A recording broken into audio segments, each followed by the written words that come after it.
வாழ்க வளமுடன் என மனமார்ந்த வாழ்த்துக்களை கொண்டு மீண்டும் உங்களை சந்திக்கிறேன். மனதை பற்றி சொன்ன மனதோட படிநிலைகள் 10 அப்படின்னு சொல்லுவாருங்க நம்ம வேதாத்ரி மகரிஷி. என்னென்ன 10 அப்படின்னு சொன்னால், உணர்ச்சி, தேவை, முயற்சி, செயல், விளைவு, அனுபோகம், அனுபவம், ஆராய்ச்சி, தெளிவு, முடிவு என்ற 10 படிநிலைகளாக மனம் இயங்கிக் கொண்டிருக்கிறது. இதில் 7 நிலைகள் பார்த்தீங்கன்னா மனிதனுக்கும் விலங்குகளுக்கும் பொதுவாக இருக்குங்க.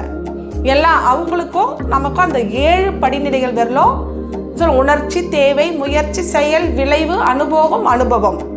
ஆனால் மனிதனுக்கு மட்டுமே சிறப்பானது எதுன்னு சொன்னால் ஆராய்ச்சி, தெளிவு, முடிவு.